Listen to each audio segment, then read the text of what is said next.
Muy buenas tardes. Le damos la bienvenida a nuestro webinar en el día de hoy, agradeciendo la participación de cada uno a nivel de lo que es Panamá. En el día de hoy tenemos el agrado de poder presentarles un tema bastante interesante, donde estaremos dando lo como tema retos clínicos y diagnóstico de dengue y chikungunya, en lo que estaremos actualizando o abordando los avances del diagnóstico temprano y preciso en el tratamiento y el manejo de casos que han tenido de arbovirus, con su respectivo impacto en la atención médica y la recuperación del paciente. Le damos la más cordial bienvenida en la tarde de hoy, agradeciéndoles la participación de nuestro webinar y estaremos iniciando primeramente dándole la bienvenida a nuestra colega Diana Guerrero Roballo, quien es MBA en bacteriología, tiene una especialización en inmunología y autoinmunidad y es actualmente nuestra Product Manager de la línea de vidas para lo que es Civil de Latam. Tendremos ahorita unas palabras de bienvenida por Diana antes de iniciar nuestro webinar con la doctora Norma. Diana, bienvenida, gracias. Muchas gracias, Aileen. Es para nosotros un placer como Biomerie, en donde pues somos una compañía con un espíritu completamente emprendedor y una pasión por todo el tema del control de la salud pública, en apoyo pues hoy en día con nuestro aliado estratégico Inversiones Sagrada en Panamá. Nuestro desarrollo pues ha sido por varios años y nuestra alianza estratégica por más de 20 años, en los cuales estamos completamente agradecidos a ayudarnos precisamente con los mismos objetivos y el mismo propósito.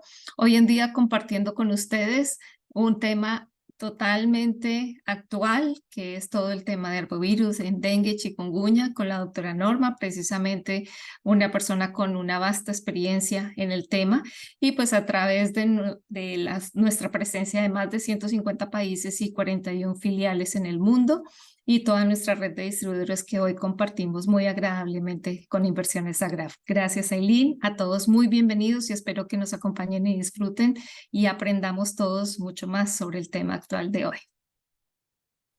Muchas gracias, Diana, por tu bienvenida y a todos los participantes.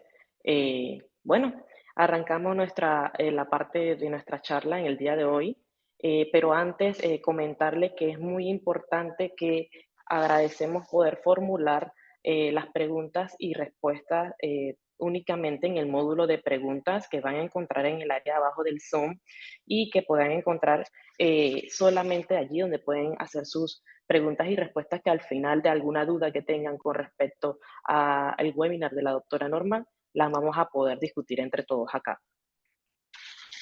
Bueno, dando inicio, tenemos la presentación de la doctora Norma Hernández Guerrero, egresada de la Facultad de Medicina de la Universidad de La Salle, especialista en medicina interna del Hospital Español de México, de la Universidad Autónoma de México, subespecialista de infectología, Hospital Fray Antonio Alcalde de Guadalajara, de la Universidad de Guadalajara, experiencia en Comité de Vigilancia Epidemiológica y PROA, 12 años de experiencia clínica en el manejo del paciente con enfermedades infecciosas en diferentes hospitales de Guadalajara, hospitales de Ángeles del Carmen, Hospital Real San José, Hospital San Javier.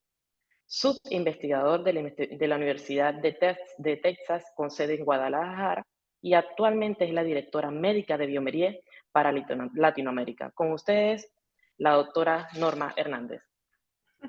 Muchísimas gracias, Aileen, por esa introducción. Gracias a todas y todos ustedes por estar aquí acompañándonos en esta reunión y en esta charla que vamos a compartir hoy, un tema muy importante para toda nuestra Latinoamérica, como ya bien mencionaban Diana y Aileen. Y bueno, espero que sea de interés. Tendremos al final un momento para poder compartir sobre algunas preguntas que puedan tener todos ustedes. Y bueno, pues vamos a empezar. Entonces, la charla del día de hoy se titula Retos clínicos y de diagnóstico de dengue y chikungunya. Y empezar, pues, porque las arbovirosis, denme un segundo nada más para quitar esto. Listo. Vamos a empezar entonces con un poco de definiciones y ver por qué hoy son importantes todas estas arbovirosis. Y bueno, pues primero se llaman arbovirus porque son virus que van a ser transmitidos por artrópodos, y dentro de estos virus que se pueden transmitir por artrópodos hay hasta 600 arbovirus identificados, con 3 familias principales de arbovirus que van a ser patogénicos para los humanos. Hay 3 familias, la Togaviridae, la Bunjamiridae y la Flaviviridae. Dentro de la Flaviviridae van a encontrarse de los más letales virus que tenemos, sobre todo en Latinoamérica y en algunas otras partes, pues ya de Asia. En la familia Flaviviridae está dengue y zika, que vamos a hablar, por supuesto, ampliamente de dengue y un poquito de zika, pero no olvidar que también están dentro de esta familia la fiebre amarilla, que dentro de Brasil tiene un gran impacto, encefalitis japonesa, que afortunadamente nosotros no tenemos, pero está presente en Asia, y fiebre del oeste del Nilo, que cada vez la vemos más frecuentemente, sobre todo vemos estas parvadas de aves que de repente empiezan a morir y que tienen fiebre del oeste del Nilo, que puede dar encefalitis, y las encefalitis por garrapatas. Dentro de la Bunjamiridae no voy a ahondar porque no vamos a estar hablando de eso, pero tenemos todas estas fiebres hemorrágicas, y dentro de la Togaviridae está chikungunya y bueno, algunas otras de estas fiebres que pueden llegar a dar y que también pueden dar encefalitis. Entonces, si nos fijamos, son 3 familias diferentes, de las que estaremos hablando hoy van a ser dengue, chikungunya y un poquito de zika, y nada más, entonces, acotar que dentro del dengue, que dentro de la familia Flavoviridae tenemos estos 2 virus, y al ser de la misma familia comparten generalidades entre estos 2 virus, y que muchas veces la mayor parte de reacciones cruzadas o de falsos positivos para dengue, y que pueden ser zika o al revés, se van a dar dentro de estos 2 virus por la similaridad o la similitud que tienen entre estos 2 virus. Por supuesto, ya dengue y chikungunya pues no son similares, pero dentro de estos 2 sí podemos tener ahí reacciones cruzadas. Y pues les pongo aquí la foto de este mosquito, y muchas veces pensamos, o si nos ponemos a meditar, ¿cuál sería el animal más letal del mundo? Y a veces pensamos pues que son los leones, a veces pensamos que son los tigres, yo a veces pienso que es el humano. La verdad es que a veces veo y viendo toda esta crisis del cambio climático, pues a veces he llegado a pensar, Dios mío, ¿seremos los humanos? Pero no, los más letales son los mosquitos, por la cantidad de enfermedades que transmiten y la cantidad de muertes que producen cada año. Entonces, una perspectiva, y nada más para que vean, insisto, vamos a hablar de estos 3 arbovirus, que son los arbovirus que producen muy similares síntomas dentro de nuestra región, y para que vean entonces la distribución de dengue, zika y chikungunya. Y a pesar de que sabemos que zika pues fue esta epidemia, o pues como tal, que se tuvo distribución dentro de Asia, dentro de África y dentro de Latinoamérica, y que aparentemente terminó en Europa, por ejemplo, en México no, en Latinoamérica sigue presente también Zika, y Zika hay que tener la importancia, o hay que darle la importancia, porque lamentablemente los problemas que dan Zika no es que den estos componentes febriles como los da dengue o los da chikungunya. El problema con Zika son los problemas en las mujeres embarazadas, que pueden dar después problemas neurológicos en el bebé al transmitirse por vía placentaria, y entonces tener niñitos que nacen con problemas neurológicos. Entonces sería como un poco la alarma y decir, Zika sigue circulando en nuestros países, y de todos modos hay que tenerlo ahí presente, aunque no mate gente como lo hacen dengue y chikungunya. Y bueno, pues, ¿qué es la definición de dengue? ¿No? El dengue es una enfermedad que es sistémica y dinámica, y estas 2 palabras no se nos deben de olvidar, porque al final del día lo que la hace grave es esta característica de ser sistémica y dinámica, que puede ser desde carácter endémico o de carácter epidémico, y que va a ser transmitida por los mosquitos del género Aedes, especialmente el Aedes aegypti para Latinoamérica, que va a ser una especie tropical y subtropical, que es de rápida propagación en esta región de las Américas y en el planeta, y que constituye hoy la arbovirosis más importante transmitida por artrópodos a nivel mundial en términos de morbilidad, mortalidad e impacto económico. Fíjense ustedes, el dengue causa más de 400 millones de infecciones al año y hasta 50,000 muertes anuales a nivel mundial. Y vean este dato que a mí me parece impresionante. Claro, aquí América sí está contando desde Estados Unidos, pero recordemos que más bien los de Estados Unidos son casos importados, no tanto casos endémicos, aunque puede llegar a tener lugares como Miami de repente ya casos endémicos de dengue, pero cerca de 500 millones de personas en las Américas estamos en riesgo actualmente de contraer dengue. Entonces, es realmente un problema de salud pública y pues fíjense ustedes por qué se considera el mosquito el más mortal de los animales en la faz de la Tierra. ¿Cuáles van a ser los factores causantes del dengue? Y ahorita pues hay varias cosas que han provocado estos picos de dengue, sobre todo vamos a ver algunas estadísticas, van a ver cómo 2019 fue un año totalmente impactado y después 2020-21 con la pandemia realmente perdimos la trazabilidad y van a ver ahorita los datos de lo que ha ocurrido en 2022 y 2023. Entonces, pues primero, por supuesto, un crecimiento poblacional sin precedentes, las urbanizaciones no controladas ni planificadas que nos llevan a tener aumentos en la pobreza, a que haya un inadecuado ordenamiento ambiental y esto permita tener estos cubetas o estos botes de agua o estos reservorios de agua, llantas viejas que se quedan ahí como reservorios de agua, especialmente en los momentos en que vienen las épocas de lluvia y todas estas cosas pues nos llevan hoy a tener un aumento en el dengue, los movimientos y la población, ¿no? La migración y turismo y siempre me acuerdo de esto porque habitualmente en algunos de los vuelos que llegamos a tomar cuando venimos de algunos lugares donde hay mucha endemia, ¿no? República Dominicana, mismo aquí en México, si ustedes vienen a Cancún, puede ser que cuando vayan a volar a Ciudad de México los pasen rociando en el avión precisamente para evitar que algún mosco se vaya y entonces después ya tengamos endemias en algunos otros lugares donde todavía hay.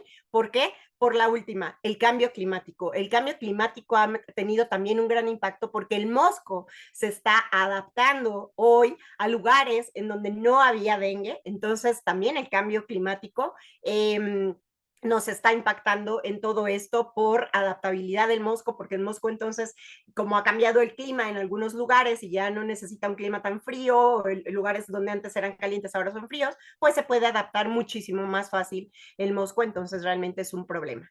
Y esto nada más es anecdótico porque habitualmente para Europa, por ejemplo, no sé, lugares como Francia, donde nunca se había visto un caso endémico, pues ahora el Aedes albopictus también produce o transmite, perdón, estas enfermedades, especialmente en dengue, y se ha visto este mosquito tigre, de hecho allá es el mosquito que tienen, y ahora también se encontró este nuevo mosquito que es el Aedes vitatus, que tiene ya presencia en Latinoamérica, que causa alarma porque también puede transmitir este tipo de arbovirosis y que tiene ya un hallazgo en República Dominicana y en Cuba y seguramente pues lo vamos a empezar a ver ya en otras regiones de nuestro continente. Vamos a enfocarnos para fines prácticos en Aedes aegypti porque es el que más representa en este momento en Latinoamérica el problema y bueno, pues el dengue va a ser transmitido por una hembra que sea infectada, que se alimentan principalmente durante el día, que es cuando la mayoría de los humanos estamos activos, que vive cerca de las viviendas y centros poblados humanos y que pone los huevos y produce larvas preferentemente en estos recipientes artificiales. Fíjense ustedes este dato, la hembra es infectante 7 a 10 días después de contagiarse del virus y una sola hembra puede llegar a infectar hasta 300 personas. Entonces, claro, es un problema terrible. Esta es la distribución del vector de este Aedes aegypti. Entonces, pues bueno, vean ustedes como toda nuestra Latinoamérica, desde México y estas partes que van ahí de Miami, etcétera, etcétera, Estados Unidos y esta parte también de África y Asia somos las partes más impactadas. Esto es lo que ocurrió con dengue en América, se recuerdan otra vez, se incluye también los casos de Estados Unidos, todo América se está incluido, de acuerdo a los datos reportados hacia la Organización Panamericana de la Salud, y lo que podemos ver es que en 2022 hubieron en total 2.811.433 casos, con 1.290 muertes, con 4.607 casos graves y confirmados únicamente 1.370.000. Recordemos también que con dengue y con estos arbovirosis hay un problema de subregistro muy importante, y que otra vez con COVID, pues todo fue COVID, entonces nos dedicamos completamente a COVID, y realmente la trazabilidad, e inclusive digo, nos pasó a todos en 2020-21 y todavía parte del 22, no hacíamos pruebas para dengue, todo era COVID, y entonces hay un subregistro que se ha venido mencionando constantemente en estas enfermedades que al final, como tuberculosis, se dejaron un poco en negligencia por culpa pues de esta otra pandemia que nos estaba atacando. Lo que me llama la atención es que estamos en septiembre, ¿no?, de 2023, y vean que este año ha sido peor que el año pasado. Probablemente la gente ha asistido más a consulta y entonces se están diagnosticando más, pero para este año, ahorita septiembre, ya van 3.346.272 casos.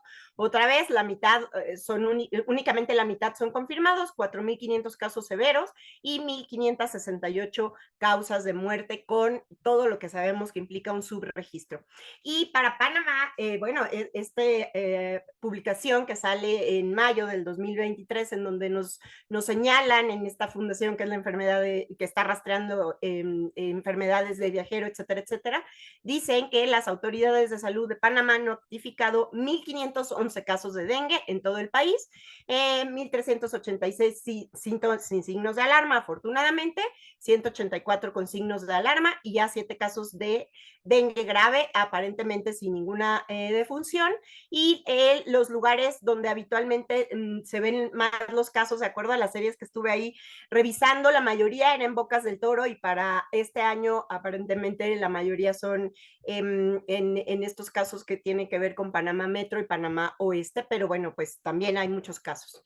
Y con respecto a la distribución de los serotipos, y por qué es importante que hablemos de los 4 serotipos de dengue, porque el problema del dengue no es la primera infección que me dé con un serotipo. El problema va a ser la segunda infección que me dé con un serotipo diferente al que estaba circulando el año pasado, por ejemplo. Entonces, ese es el problema. Y la distribución de los serotipos va a ser bastante variable. Por ejemplo, ahorita en México nosotros estamos viendo, y no habíamos visto serotipo 4 en los últimos años, pero este año tenemos un gran impacto por los 4 serotipos, y así pues van variando, ¿no? Dependiendo de las épocas van a ir presentándose cada uno de los diferentes serotipos que tiene el dengue, y esto precisamente sacado de el Departamento Nacional de Epidemiología de Panamá. Lo que podemos ver es que han tenido también esta variabilidad, y entonces en diferentes años han tenido los 4 serotipos, por ejemplo aquí en 2000 y 1999, pero aparentemente en 2022, por ejemplo, nada más tuvieron el serotipo 2 y el serotipo 1, en 2021 lo mismo, en 2020 solo el 1, pero bueno, esto va a ser variable. Independientemente de que tengan solo 2 de los serotipos circulando, eso de todos modos puede llevar a que los pacientes tengan en algún momento algún caso de dengue hemorrágico o de dengue con signos de alarma, como se clasifica actualmente, y que eso desemboque después en muerte si no se trata de manera apropiada al paciente de dengue. Entonces, otra vez están los 2 virus, dengue y chikungunya familia Togaviridae, dengue familia Flaviviridae, entonces no comparten semejanzas, dengue y Zika sí comparten semejanzas, y pues nada más un poco hacia dónde van las pruebas de las que estaremos hablando después para el diagnóstico, que van contra el antígeno NS1 del dengue y contra los anticuerpos IgM y IgG del virus del dengue, pero bueno, esta es la estructura de los virus. Entonces, ¿qué es lo que pasa? Pues que vamos a tener la transmisión del virus del dengue por el Aedes aegypti. Entonces el mosquito se alimenta, adquiere el virus, viene un periodo de incubación primero extrínseca, que va a provocar una viremia, que va a atacar al primer humano, y después va a venir como una retroalimentación, o el virus se va a volver a alimentar de ese humano que está infectado aquí, y entonces va a venir el periodo de incubación intrínseca para el segundo humano. Entonces, esto es el ciclo del virus a través de la Aedes aegypti, y pues de ahí decíamos que una hembra puede infectar hasta 300 personas, podría ser. Entonces, de ahí viene el que se perpetúe la enfermedad, y el que lo más importante sea el control del mosco y el control o la prevención de evitar que se queden estos reservorios de agua estancada en donde el mosco va a ser rápidamente transmitible. Y pues nada más un poco de historia, ¿no? Y entonces dengue significa fiebre quebrantahuesos, porque pues así es como se siente el paciente. Yo tengo la dicha de decir que viví 14 años en Guadalajara, que es una zona endémica, y nunca me dio dengue, pero todas aquellas personas y pacientes que vimos pues en estos años con dengue, pues uno realmente ve cómo les duele absolutamente todo, y cómo el dolor que tienen articular y en todo el cuerpo realmente es una fiebre quebrantahuesos. Otra vez, entonces, el dengue es una enfermedad sistémica y dinámica. El espectro clínico tiene varias formas de manifestaciones clínicas que pueden ser desde severas hasta las no severas. Ahorita les voy a enseñar un triangulito en donde afortunadamente la mayoría de los pacientes son asintomáticos o no detectados, y bueno, pocos realmente son los pacientes que llegan a tener dengue grave o dengue hemorrágico y morir por dengue. Sin embargo, pues estas personas que tienen los cuadros graves realmente se van a poner muy graves. Las manifestaciones del dengue suelen presentarse posterior a un periodo de incubación entre 4 a 10 días. Entonces, a partir de que yo estuve en el área endémica, o si estoy ahorita en el área endémica y me picó un mosco, entre 4 y 10 días es que voy a empezar a tener la sintomatología. Después bien de este periodo de incubación van a venir las 3 fases: la fase febril, la fase crítica y la fase de recuperación. Y lo curioso de esta enfermedad es que habitualmente la gente y los médicos pues nos preocupamos siempre que el paciente tiene fiebre, ¿no? Entonces el paciente está con fiebre y todo el tiempo estamos preocupados. Cuando se quita la fiebre dice uno, ay, qué bueno, ya el paciente está mejor, va a mejorar, va a tener una buena evolución. ¿Qué es lo curioso con esta enfermedad del dengue? Que a partir de que se quita la fiebre, va a venir la etapa crítica, y es cuando deberíamos estar poniendo atención, y entonces podemos perder ahí el control del paciente porque decimos, ah, ya se le quitó la fiebre, ya va a ir mejor, y no puede empezar ahí la fase crítica. Ya decíamos, tiene 4 serotipos este dengue, con un riesgo de múltiples infecciones, y el riesgo de dengue severo es mayor durante la segunda infección, porque ahorita les voy a enseñar rápidamente un esquema, una figura en donde viene la explicación de por qué la respuesta inmune mejorada para esa segunda infección es la que nos va a llevar a que el paciente se ponga grave. Entonces, va a haber varias cosas de todos modos que van a favorecer que a un paciente le pueda dar dengue hemorrágico. Entonces, primero están pues los factores epidemiológicos. Entonces, tenemos al virus, a la persona, al humano, tenemos al mosquito, que es el vector, al humano, el agente, que es el virus, un ecosistema en donde, bueno, a lo mejor hay cosas ahí dentro de este ecosistema que de repente hagan que el virus esté más virulento en ese momento. Después, el número de serotipos que están circulando en nuestra región, en nuestro país. Después, los factores de riesgo directamente relacionados con el paciente, que van a ser la edad, el sexo. Acuérdense que, o el género, habitualmente les da más frecuentemente las infecciones graves a las personas masculinas que a las femeninas, y si tienen alguna comorbilidad y alguna respuesta alterada del sistema inmune. Entonces, todas estas cosas van a agruparse para hacer de esta enfermedad una enfermedad grave.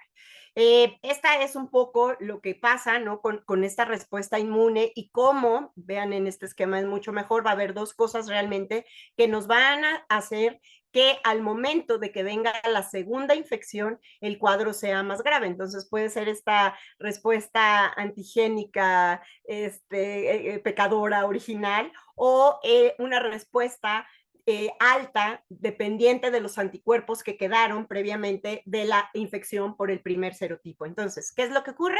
Yo tengo mi primera infección, para por ejemplo, el serotipo 1, entonces, ¿qué voy a tener? Pues claro, la respuesta inmune habitual con unos linfocitos que van a ir a atacar al virus y que en este momento, ya les decía, puede pasar asintomática o puede pasar sin que sea detectada inclusive, en un cuadro muy leve. El problema es que estos anticuerpos pues se van a quedar ahí como con memoria para este serotipo 1 y al final no van a ser suficientes para poder mantener una respuesta inmune cuando venga un serotipo diferente, porque el serotipo va a ser diferente. Entonces, lo que sí pasa es que de repente no hay anticuerpos neutralizantes contra este serotipo, solo va a haber unos anticuerpos que se van a generar para una reacción nueva y que al contrario lo que van a hacer es que haya una hiperexpresión del virus, pues porque va a haber anticuerpos que están no funcionando contra un virus que acaba de entrar, entonces simplemente hay un aumento en esta virosis o en esta viremia y esto va a ir a activar la cascada de citocinas, que es lo que nos va a llevar a tener enfermedad grave. Y pues esta respuesta, que también es esta como respuesta antigénica pecadora original, en donde otra vez hay ciertas células T que van a estar tratando de atacar un serotipo que no es similar y que lo único que hacen es que haya una expansión clonal o de memoria de unos linfocitos que no sirven para ese serotipo, lo cual hace más viremia. Entonces, hay una respuesta ahí terrible del endotelio y eso es el problema y es la fuga capilar la que lleva al paciente a ponerse grave. Entonces, nada más para que vean un poco lo que pasa ahí a nivel celular, pues claro que esta transmigración de linfocitos o de leucocitos que van a activar macrófagos y mastocitos con virus unidos que se van a infiltrar en todos los órganos y tejidos dañándolas y que va a haber una liberación del factor de necrosis tumoral que va a activar a todas las citocinas y que esto nos va a llevar a una apoptosis o a una muerte celular con estas rupturas en las paredes de la célula endotelial que nos lleva a una fuga capilar y después van a venir todas las activaciones de estas cascadas de la coagulación y es cuando entonces el paciente va a tener plaquetas bajas, va a tener hemorragias graves y viene el sangrado, que es prácticamente una de las etapas más graves en el paciente con dengue. Otra vez, el dengue es una enfermedad sistémica y dinámica que va a tener varias formas de expresión clínica y también de evolución poco predecible. Entonces vamos a ver desde dolor de cabeza y fiebre, claro, el sangrado de encías y el sangrado a través de los lagrimales ya es en las etapas pues más avanzadas, porque ya es cuando se da la baja de plaquetas y la activación de cascada de coagulación, va a dar este rash que dependiendo del día de síntomas va a ser diferente. Ahorita les voy a enseñar algunas fotografías. Va a haber síntomas de fuga capilar, leucopenia, trombocitopenia, neutropenia, la eosinofilia tardía, porque hay una activación ahí de los mastocitos. Va a haber choque, que habitualmente es un choque hipovolémico con baja presión, falla hepática con falla cardíaca, también puede haber vómitos y sangrado intestinal, y lo no tan infrecuente, aunque digo, sí es infrecuente, pero de repente llegamos a ver encefalitis en los pacientes con dengue, pancreatitis aguda, falla renal, miocarditis, ruptura esplénica y hemorragia pulmonar. Entonces, todo esto puede dar el virus del dengue. Entonces, otra vez tendríamos 3 fases. La fase febril, que va a durar más o menos entre el día 1 y el día 3, 4. La fase crítica, que va del día 4 al día 5 y la fase de recuperación. Entonces vamos a hablar un poquito de las manifestaciones del dengue y esta es la pirámide que les decía. ¿Cuál es la presentación típica? Fiebre, dolor de cabeza, rash, náusea y vómito. Y si nosotros nos ponemos a ver estos 4 síntomas que van a ser los más frecuentes, ¿cuántas enfermedades no pueden provocar estos 4 síntomas de manera inicial y uno no saber si a ese paciente le vamos a tener que poner atención o no? Porque de eso va a depender el que el paciente no se complique posteriormente.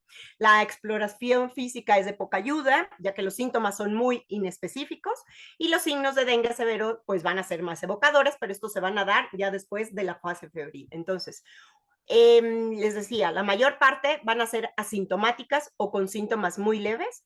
Un 25% de las infecciones con dengue son autolimitadas con enfermedad febril.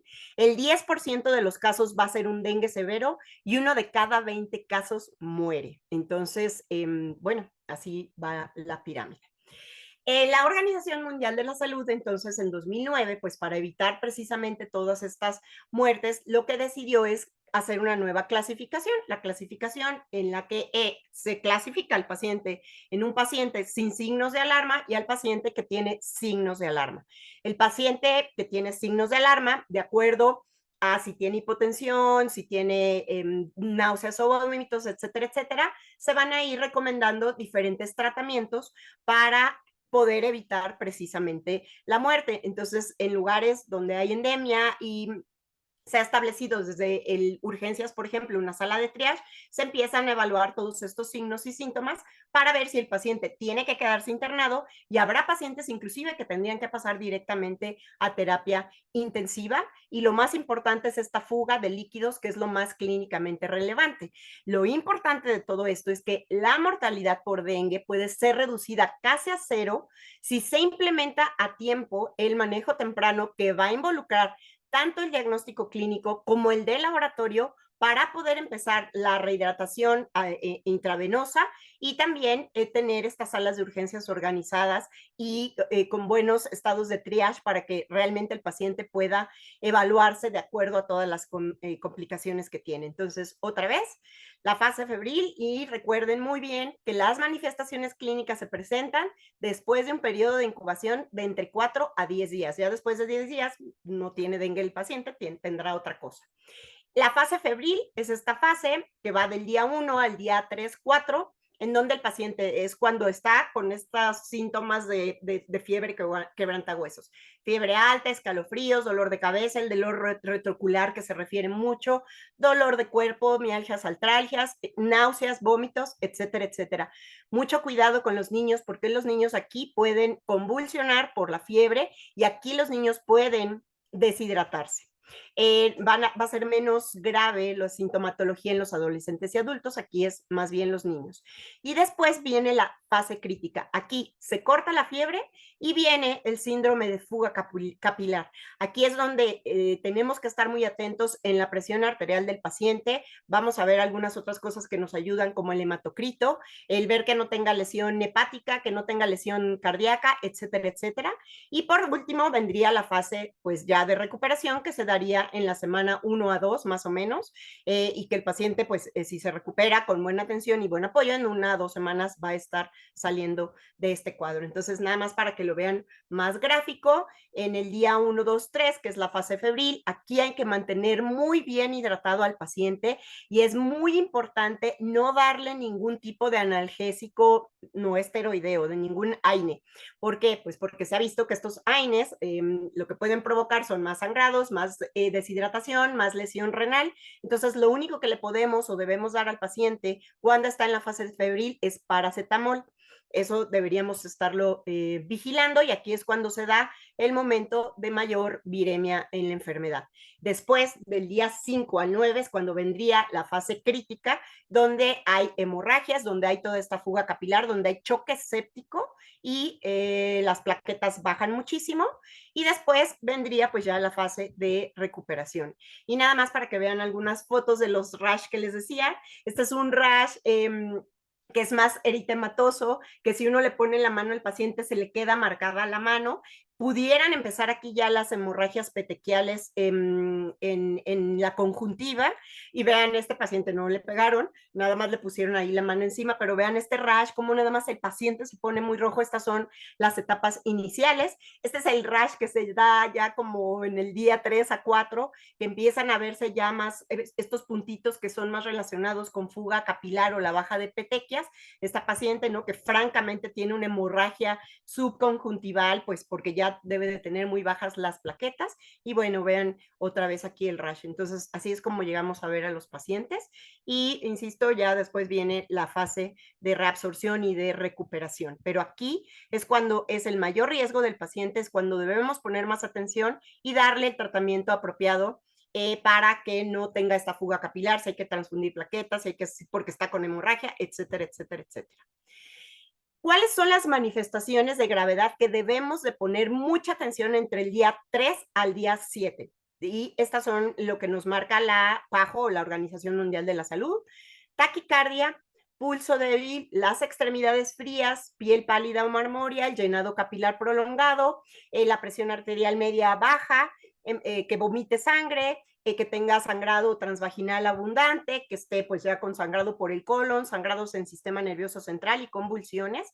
Estas van a ser manifestaciones graves, y algunas otras pues van a ser derrames en la placa de tórax, donde veamos un derrame pleural, que tenga miocarditis, que tenga muy altas las enzimas hepáticas, elevación del tiempo de protrombina, leucocitosis, trombocitopenia grave, que ya esté consumiendo el fibrinógeno, porque eso pues ya nos habla de coagulación intravascular diseminada, los tiempos prolongados, baja de azúcar, baja al contrario, hiperglicemia y desequilibrios electrolíticos. Entonces, estas serían las manifestaciones que debemos estar poniendo siempre atención, y los signos de alarma de dengue, que son muy fáciles de identificar.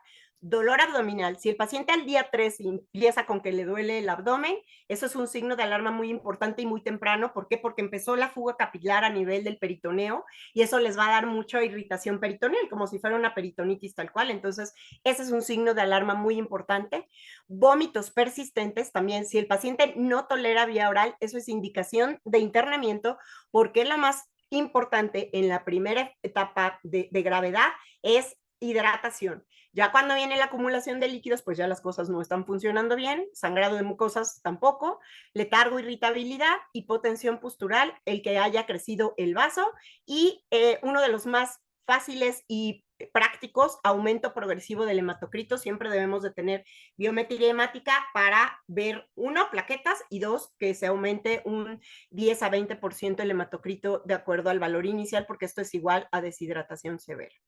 Entonces, ¿qué hacer, no? Y la primera pregunta siempre, como cualquier enfermedad infecciosa, ¿es dengue?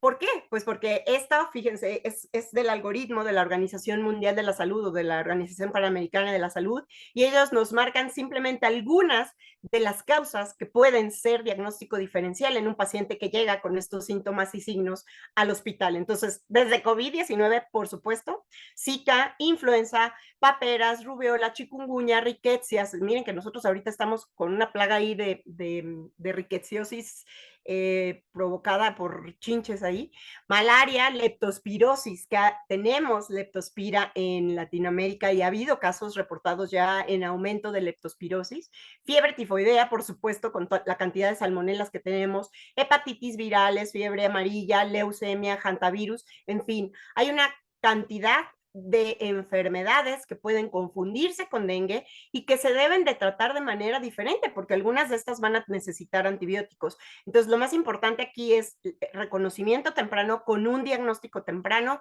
con el cuadro clínico siempre, para poder delegar al tratamiento apropiado a cada uno de los pacientes. Nada más el ejemplo, ¿no? ¿Qué nos pasó en estos 2 últimos años? COVID-dengue, ¿no? Entonces era dengue, se está se encima pues con otra epidemia.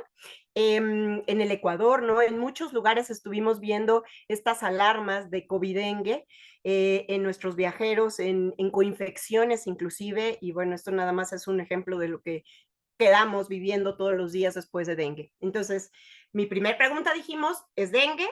Voy a evaluar mis signos de alarma, voy a evaluar el estado de hemodinámico y de hidratación del paciente, el paciente tiene choque o no, y entonces todas estas cosas nos deben de llevar a qué vamos a ir haciendo con el paciente. Hay una cosa que quería mencionarles aquí, no quiero entretenerme en esto, pero aquellos pacientes que tuvieron un primer estadio de choque con persistencia de hipotensión, que salieron del choque, habitualmente ya no salen del choque en una segunda ocasión. Cuando el choque es profundo, cuando hay recurrencia, este es el paciente que habitualmente tiene una mayor mortalidad, y entonces por eso nos insisten en la identificación temprana para poder tener un choque compensado que no haga que el paciente pase en todas unas de estas etapas, ¿no? A veces pues coloides, sinotrópicos, etcétera, etcétera.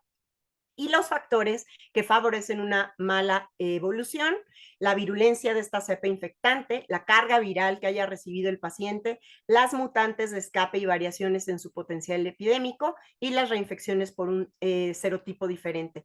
Y en el paciente, ya decíamos género, edad, quien otra vez los pacientes masculinos, de edad, los niños y los pacientes en la punta de la edad, los adultos mayores, la susceptibilidad innata a la infección, hay gente que tiene más capacidad inmunitaria que les van a dar respuestas inmunes más graves, enfermedades premórdidas existentes y siempre son diabéticos, pacientes con enfermedades cardiovasculares tienen una predisposición a tener una peor evolución, los pacientes desnutridos, si alguien ya tuvo una infección por un serotipo diferente, y los datos que nos deben de llamar la atención, vómitos, diarrea, dolor abdominal e hipoalbuminemia.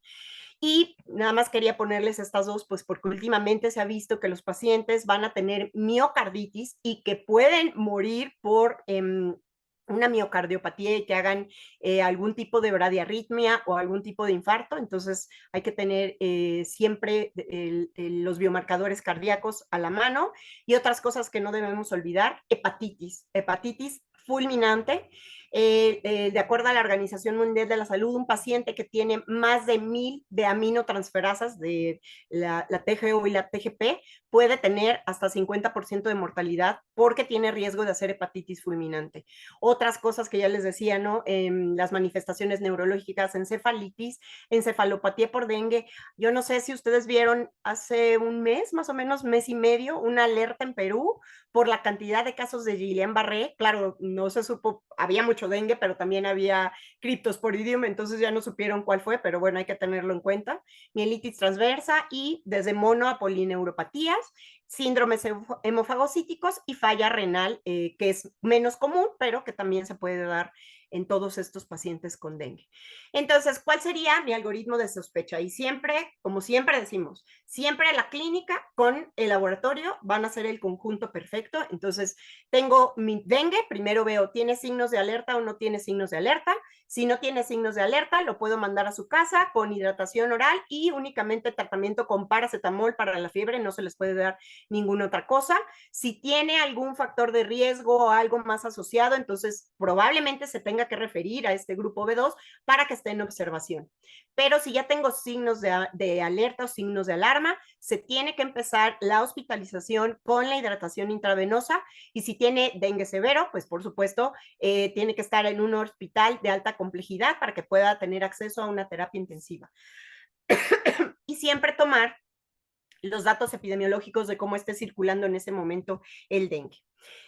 Vamos a tener entonces la respuesta inmune, y esto es muy importante que lo entendamos, porque de acuerdo a esto es como se va a hacer el diagnóstico.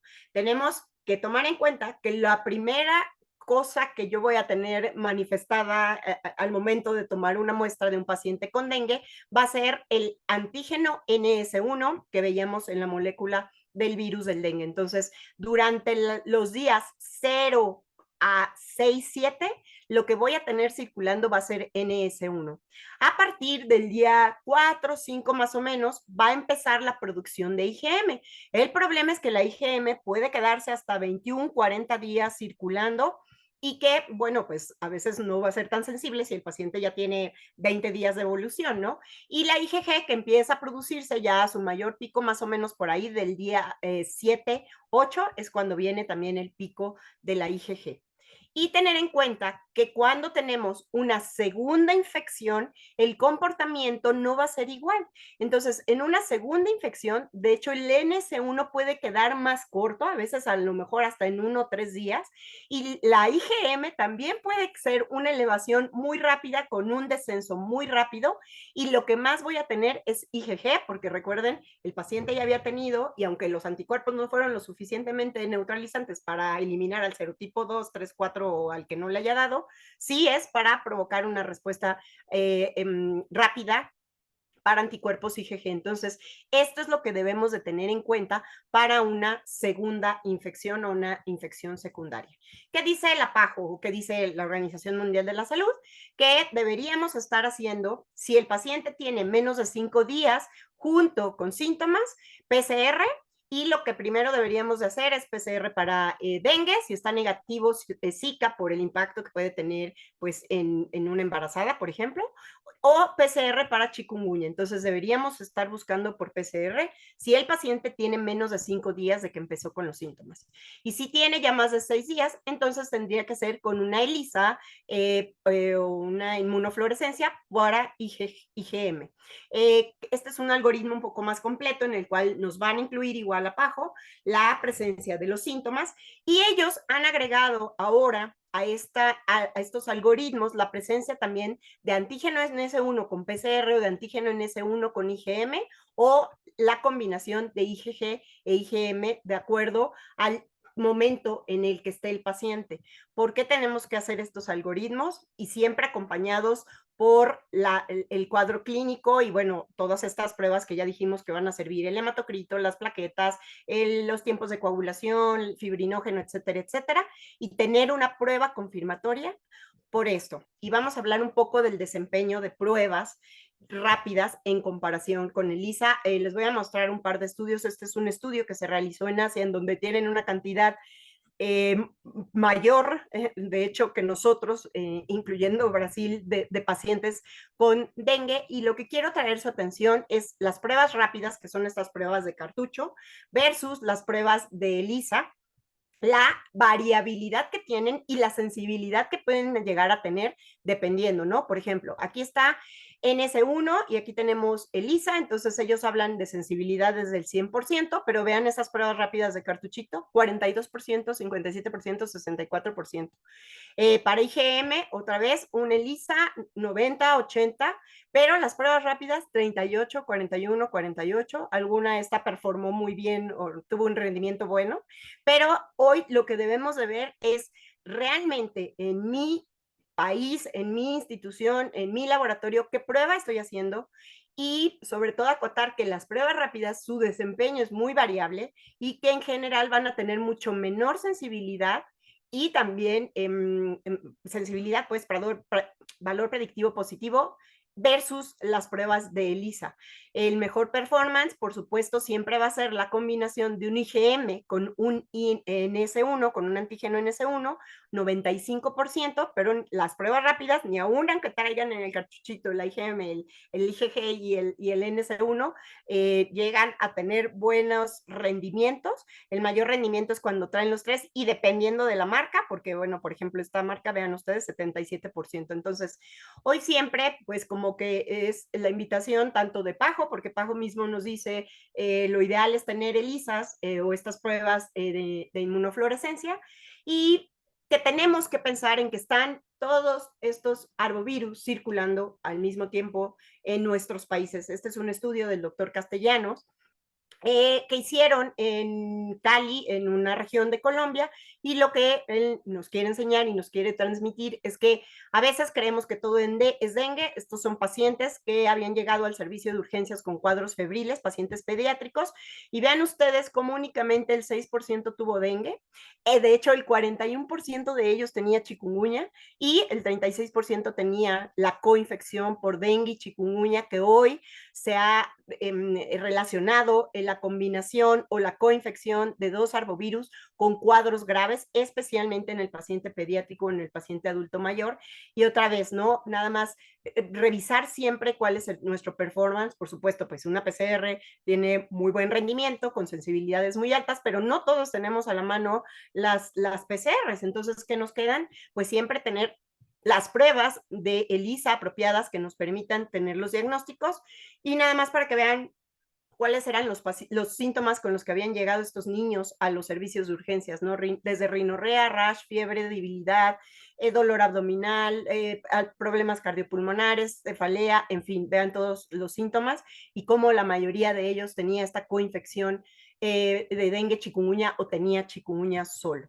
Y este es otro estudio, este estudio también es de Colombia, el primero que les enseñaba es de Asia, este es de aquí de Latinoamérica, en donde de acuerdo a los diferentes tipos de muestras se va a ir teniendo sensibilidades muy variables del 41 al 57, 62, 75 versus los ELISAs, pero el mensaje que quiero que se lleven hoy es que lo ideal para poder tener buen diagnóstico para dengue, lo mejor va a ser tener estos algoritmos de NS1 con IgM. Si fuera una reinfección, lo ideal también va a ser tener, por ejemplo, un NS1 con la combinación de IgM e IgG, porque esto es lo que nos va a dar un mayor performance de las pruebas y lo que nos va a llevar a tener sensibilidades más altas de 94.8, 98.4 cuando hacemos una combinación de NS1 e IgM.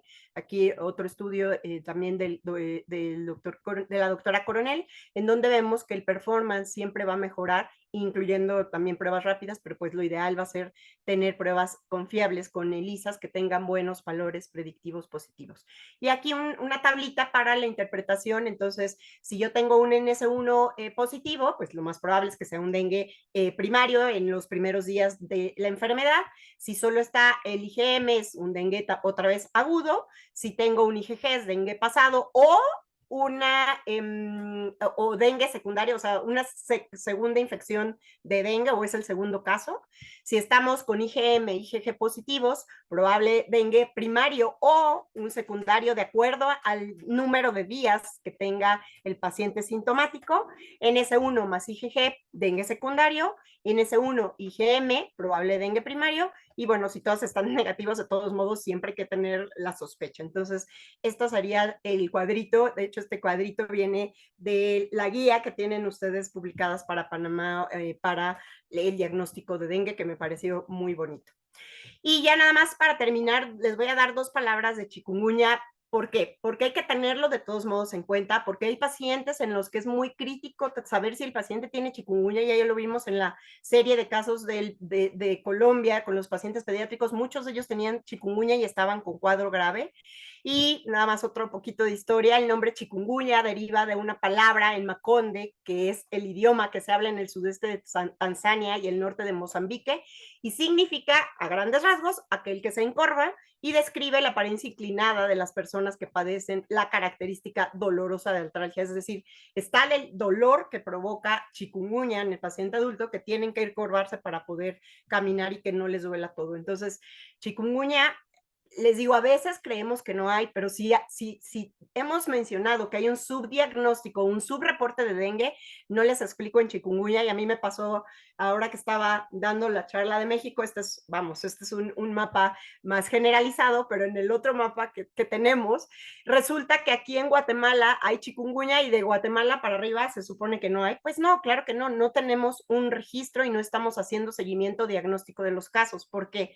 Porque el médico habitualmente lo que nos interesa es saber si tiene dengue, y si sea negativo para dengue, siendo una buena prueba, no vamos a buscar chikungunya, que deberíamos estarlo buscando, porque realmente puede haber pacientes que tengan complicaciones. Y aunque aparentemente cuando tuvimos el mayor pico, que fue en 2014, donde hubo una distribución, como ustedes pueden ver, en todo Latinoamérica, y que aparentemente en los siguientes años es más en Brasil y en la zona de Sudamérica. Ahorita hay impacto grande en Paraguay con pacientes con chikungunya graves, y les voy a enseñar también lo de Brasil.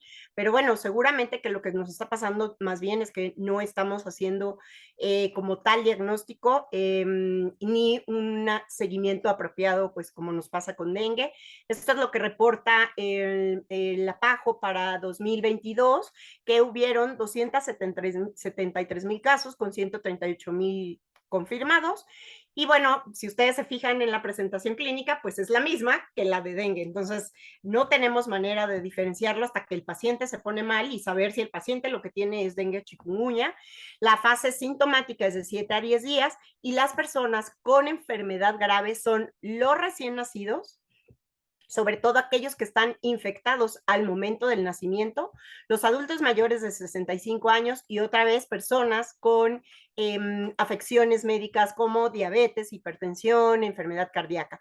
Afortunadamente, la mortalidad es rara, pero pareciera que también más bien no tenemos como tal un reporte, o no sabemos exactamente qué es lo que pasa con chikungunya, y se puede quedar crónico. Entonces, a diferencia de dengue, el periodo de incubación de chikungunya es de 2 a 4 días, para dengue era de 4 a 10 días, Da fiebre, artralgias, dolor de espalda, dolor de cabeza, pero bueno, va a dar exactamente lo mismo o puede dar exactamente lo mismo que dengue, sobre todo en los niños. Puede haber encefalitis, vómito, diarrea, síndrome meningio, etcétera, etcétera.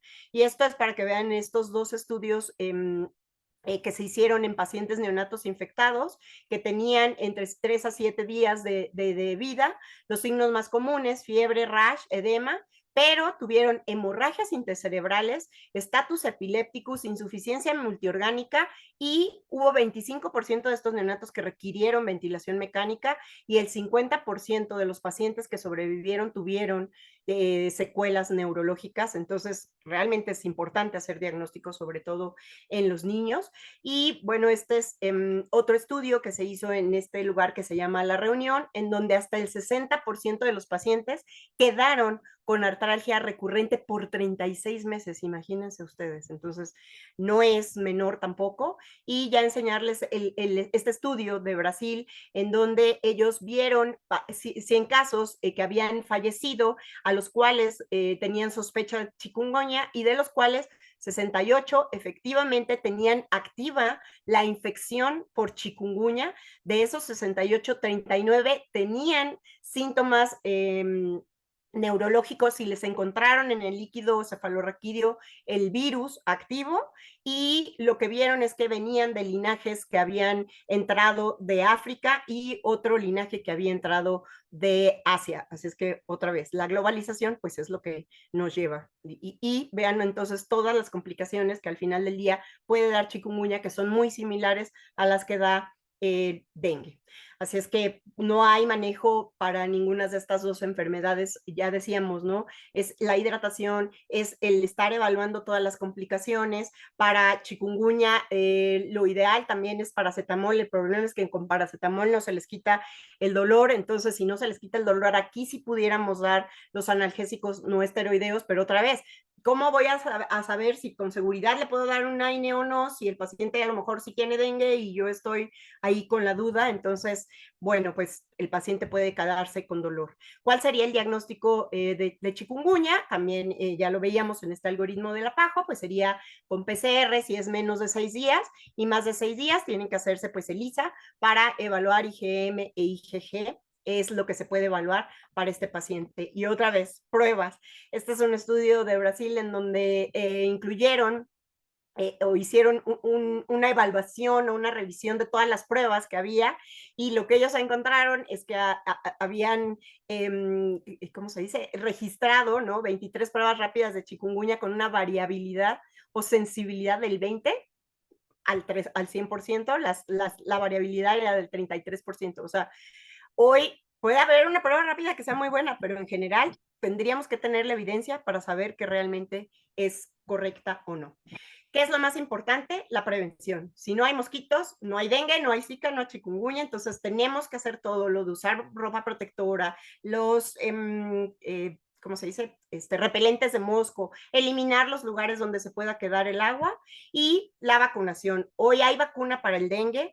La vacuna no se recomienda para todo el mundo porque dependiendo, ¿no? Vienen varias vacunas, pero por ejemplo, ahorita la vacuna de Sanofi no trae uno de los serotipos, entonces el paciente no estaría protegido para ese serotipo, y si le pongo la vacuna, de todos modos podría ser un dengue hemorrágico. Y están las otras vacunas que tampoco se recomiendan pues para los viajeros, sería para zonas endémicas y no está recomendada en niños. Entonces, bueno, vienen cosas interesantes, pero por ahora todavía es bastante limitado el tema de la vacunación. En conclusión, chikungunya y zika llegaron para quedarse, junto con el dengue, que ya está por supuesto. Se confirma su circulación permanente en zonas con alta infestación por el mosco Aedes aegypti y la asociación enfermedad. Los pacientes febriles durante los periodos endémicos para dengue pueden presentar mayor severidad asociada a coinfecciones con otros arbovirus. El diagnóstico sigue siendo clínico más el laboratorio. Dificultades para la confirmación de casos y el reporte oportuno de casos. Es muy importante que las pruebas serológicas se utilicen como clave para la confirmación de casos, junto con la clínica otra vez. Las pruebas de tipo ELISA automatizadas o manuales son más sensibles que las de inmunocromatografía y las pruebas de cartucho. Y el diagnóstico debe ser combinado siempre NS1 IgM para los casos clínicos, IgM, IgG, NS1 para los casos de infección secundaria. Y bueno, siempre hay que darle un tratamiento rápido a estos pacientes y sobre todo, pues enfatizar que estos arbovirus están con nosotros, que hay que hacer prevención en todos los lugares y evitar o controlar los lugares donde pueda ser criadero. Eso sería todo de mi parte. Muchísimas gracias y quedo atenta para algunas preguntas. Excelente participación, excelente exposición, doctora Norma, muy interesante todo lo que nos ha podido ampliar y actualizarnos en la información que está pasando también a los alrededores de Panamá con situaciones que han tenido. Eso es muy importante, poder que todos los participantes se puedan llevar esa actualización e información. Así que agradecida por su ponencia, doctora Norma, y por poder actualizarnos. Vamos a poder ahorita le vamos a enviar a nuestros participantes, vamos a tener una ronda de 4 preguntitas para que nos apoyen y para ver qué tanto se quedó la información. Eso es importante para todos, así que le estaremos empezando a hacer las rondas de preguntas. Adicionalmente, Aileen, doctora Norma, muy importante el diagnóstico diferencial, ¿no? Y sobre todo las técnicas empleadas, súper importante. Aquí empezamos con la primera, exactamente, Diana. Empezamos con la primera pregunta. ¿Cuál es el animal más letal del planeta Tierra?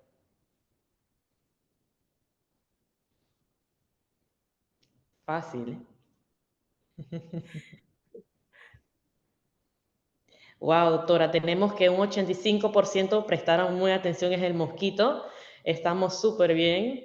Hay otros que un 13% que nos votó que la parte del humano, sí, tiene una parte y correlación que nos daba el mensaje de la doctora Norma al final, donde también tenemos que tomar conciencia del momento de lo que es no tener agua, que pueda servirse, hacer mucha la prevención como tal. Seguimos con la siguiente pregunta.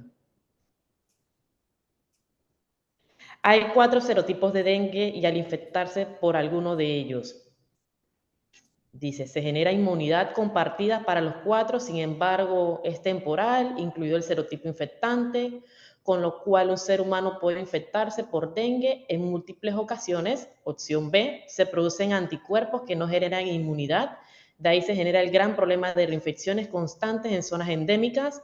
Opción C, se desarrolla inmunidad vitalicia para el serotipo infectante y para los 3 es parcial y temporal. Opción D, se produce una reacción de inmunidad cruzada vitalicia de 2 y 4 serotipos que evita una futura enfermedad para el ser humano. Vamos a ver cómo votaron por acá. Darles unos minutitos.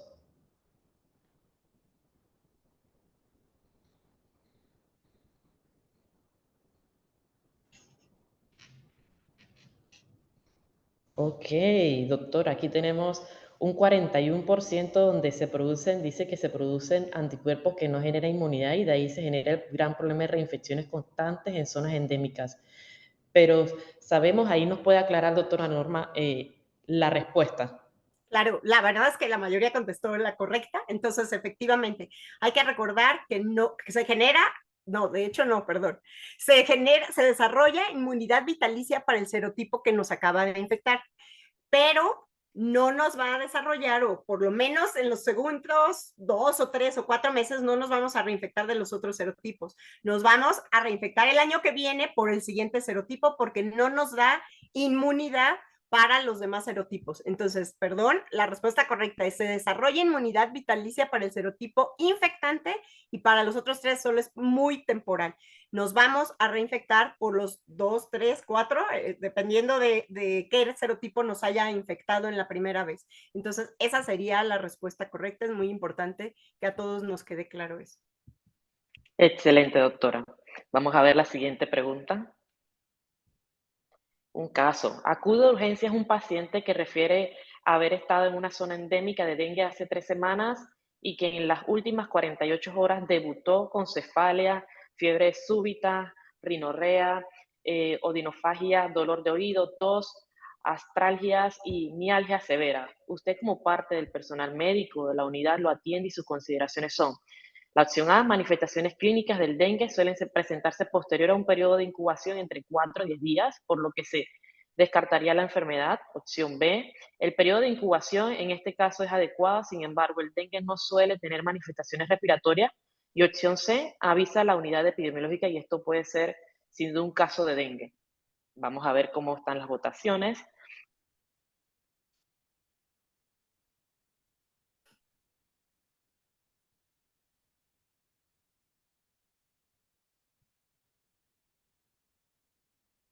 Unos minutitos. Ok, tenemos un empate, pudiese decir, doctora, Sí, exacto. de la Está muy opción chistoso. A y la opción B. Exacto. Ahí nos puede comentar un poquito. Claro que sí. Bueno, acuérdense que el dengue sí puede dar alguna manifestación respiratoria. Claro, no va a dar tos en abundancia, pero sí puede dar el ojo rojo y un poco ahí de rinorrea, sobre todo en los niños, entonces esa no es. Y lo que sí sabemos es que la incubación es de 4 a 10 días. Ya después de 10 días, y acuérdense, este paciente tiene 3 semanas de sintomatología, eso ya no es dengue. Y pues sí estaría bueno avisar a la unidad de epidemiología, pero a lo mejor es otra cosa, no es dengue. A lo mejor es, no sé, tuberculosis, porque 3 semanas con eso ya está como que mucho. Pero sí, la incubación es de 4 a 10 días, entonces ya con 3 semanas no, lo más seguro es que no sea dengue. Exacto. Gracias, doctora. Vamos con la siguiente y última pregunta. Nos dice la pregunta: la picadura de un mosquito infectado con virus del dengue provoca un cuadro clínico caracterizado por cefalia, fiebre, náusea, diarrea y ictericia, aunque no hay un cuadro característico ya que sus síntomas son variados. Opción B, tiene fiebre, cefalia, astralgias, mialgias y son síntomas muy comunes por la mayor parte de las veces de la infección y es asintomática. Opción C, tiene fiebre, inicio súbito, cefalia y dolor de retroorbital son los más característicos, dado que la mayor parte de las veces el dengue es sintomático. Y opción D, diarrea, náuseas y dolor abdominal son los datos clave y se presentan de forma progresiva en su ausencia del diagnóstico y es dudoso. Vamos a ver unos minutitos para que puedan votar. Vamos a ver las votaciones. Ok, doctora, la gran mayoría respondió que los pueden que presenten fiebre, inicio súbito, cefalia. Ahí nos puede aumentar un poquito nos Sí, puede comentar un poquito acá, doctora. sí, la verdad es que, vamos, todas estas pueden dar desde cefalea, fiebre, náusea, diarrea, ictericia, aunque no hay un cuadro característico, pues son síntomas variados, esa puede ser. Fiebre, cefalea, artralgias y mialgias son síntomas muy comunes, pero la mayor parte de las veces es la infección asintomática. Esa es la más acertada, porque acuérdense, dijimos que más o menos un 50% de los casos van a ser asintomáticos o con síntomas muy leves. Y los que ya van a evolucionar, allá se están quejando que no los dejaron contestar, ya ven.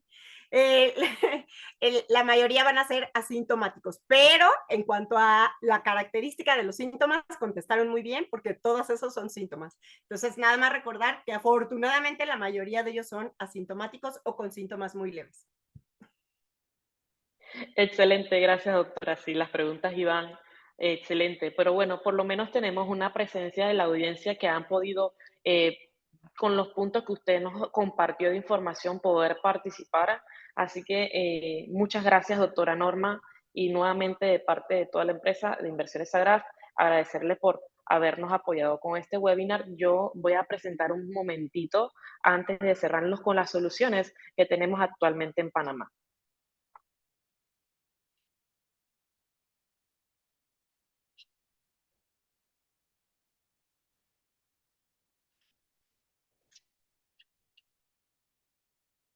Si logran ver mi pantalla, me confirman para ver. Sí, perfecto. Sí, Sí, perfecto.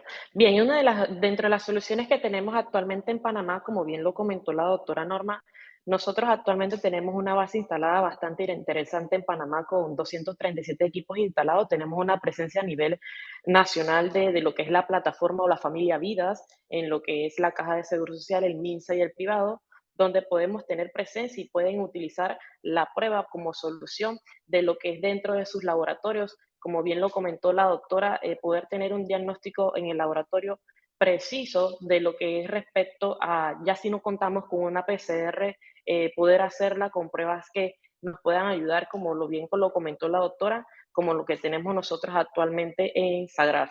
Actualmente, como bien lo comentó, existen lineamientos internacionales que diagnostican lo que es el dengue usando pruebas de lo que es el antígeno NS1 y anticuerpos IgG, IgM, y viendo la fase y lo que es el periodo de infección que pueda tener el paciente, ya siendo en una fase primaria o una fase secundaria, pueden tener diversos comportamientos. Por ejemplo, aquí yo les voy a mostrar.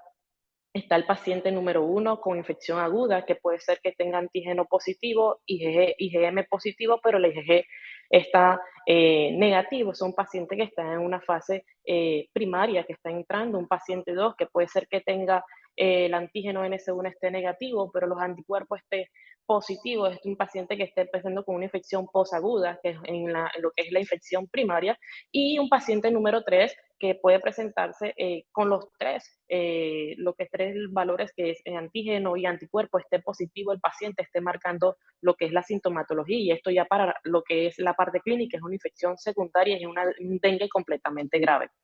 Algunos desafíos para el laboratorio es poder tener la accesibilidad de las pruebas de dengue, el aumento de la carga de trabajo del laboratorio durante la temporada de lo que es dengue. Sabemos que en Panamá hay temporadas en lo que se manifiesta lo que es el mosquito, y ya estamos entrando en este periodo de lo que es lluvias, de la humedad aquí en Panamá, y ya dentro de un lapso también comienzan a aumentar los casos de dengue. Y es importante que también el otro desafío para laboratorios, que es una interpretación subjetiva de los resultados para métodos manuales, y es un riesgo de errores del operador en los métodos manuales también.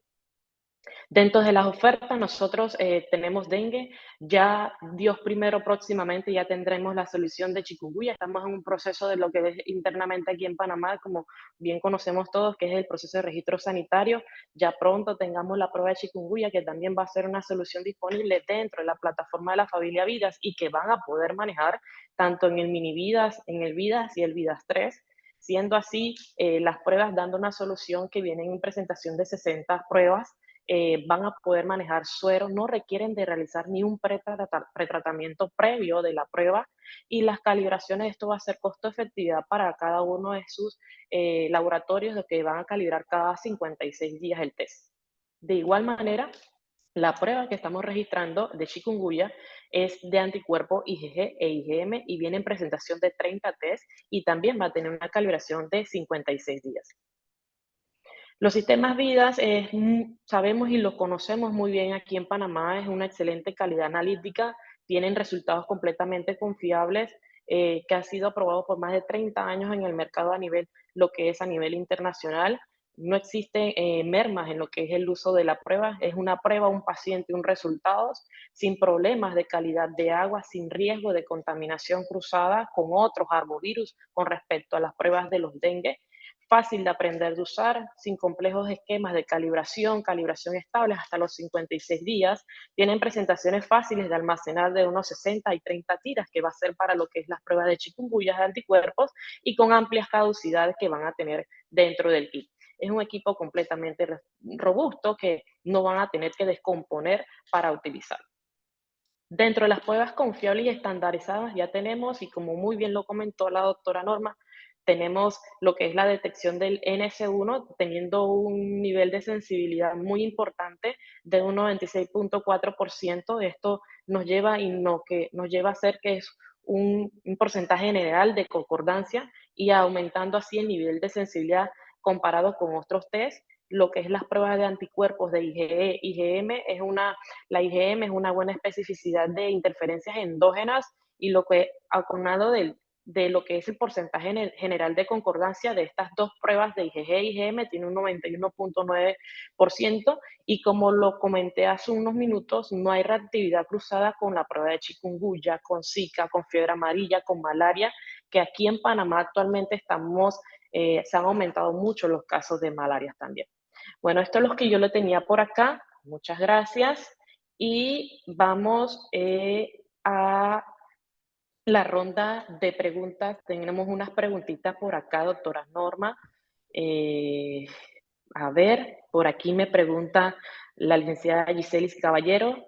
Dice, ¿qué tan común es que la fase aguda se extienda de 5 a 6 días?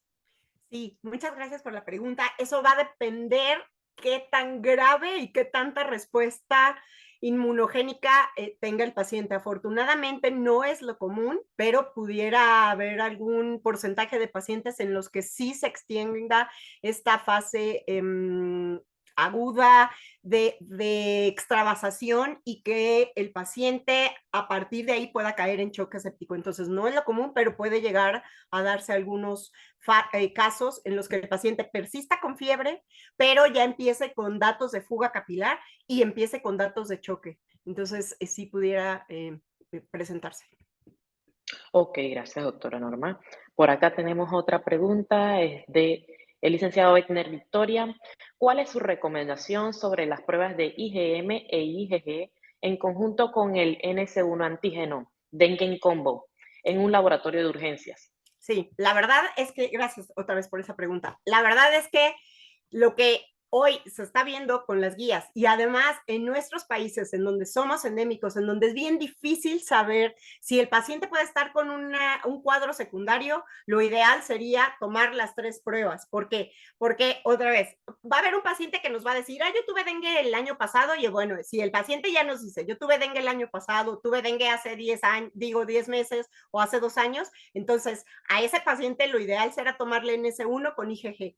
Pero si es un paciente que no sabe, porque además, otra vez, la mayoría van a ser asintomáticos o nunca supieron que tuvieron dengue, el deber ser sería en el día que haya pasado el día 0 al día 10, más o menos, de sintomatología, el combo NS1 con IgM. Y si no, pues ya tendría que ser IgM o IgG, pero siempre va a depender de los días de evolución que tenga el paciente, pero lo ideal con los estudios que hemos estado viendo publicados, NS1 con IgM en el paciente agudo en urgencia sería la mejor recomendación. Excelente, doctora, muchas gracias. Otra preguntita tenemos por acá, de Daibelis López. ¿Cuál es el efecto que tendría otro medicamento que no sea paracetamol en el dengue? Sí, habitualmente favorecen más hemorragias porque los otros analgésicos no esteroideos tipo aspirina, tipo diclofenaco, otros tipos de analgésicos favorecen aún más, y se ha visto reportado que favorecen más hemorragias, favorecen más daño hepático y favorecen más daño renal. Entonces, más que nada es para evitar complicaciones por este tipo de analgésicos no esteroideos que pueden dar otras complicaciones, sobre todo sangrado. Se relacionan más con trombocitopenia, con la trombocitopenia. Ok, muy bueno. Acá nos pregunta Yuseidi Cortés. ¿Puede este desencadenar una infección en el trato urinario? No, que yo sepa, no, nunca lo he visto publicado, pero no, que yo No. sepa, no tendría por qué no tendría por qué desencadenar una infección urinaria, no. Ok, ok. Por acá nos pregunta Jonathan González. Se mencionó que el dengue por lo general es más severo en hombres. ¿A qué Sí, se debe? ¿Está relacionado con el cromosoma Y que presentan los hombres? no se sabe, eso no digo, claro, es de dengue, pero si se fijan en todas las series de enfermedades infecciosas, al hombre le dan más severamente todas las enfermedades infecciosas. Lo vimos ahorita con COVID, lo hemos visto con influenza, en fin, lo hemos visto con casi todas las enfermedades infecciosas. No se ha encontrado exactamente que inmunológicamente hablando es lo que hace más propenso a que los hombres tengan enfermedades infecciosas más graves que las mujeres, pero se sabe que es una respuesta inmunológica. Sí, seguramente deberá estar asociado al cromosoma Y, pero no se sabe todavía. Solo se sabe que habitualmente tienen infecciones más graves. Sí. Excelente. Wow. Acá nos pregunta Leónidas Castillo, perdón. ¿Hay algún tipo de complicaciones extra del dengue y Zika para personas inmunosuprimidas? ¿Y cómo es el trato, perdón, para con ellos en cuanto a tratamiento? Sí, en cuanto a las personas inmunosuprimidas, hoy sabemos que cualquier tipo de infección les va a dar mucho más grave, ¿no? Cualquiera.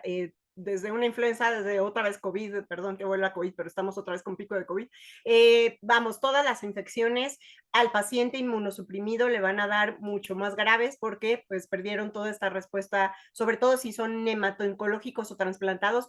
Y muy importante hoy tener en cuenta a los pacientes que están recibiendo anticuerpos monoclonales, que también van a ser pacientes inmunosuprimidos, el diabético, ¿no?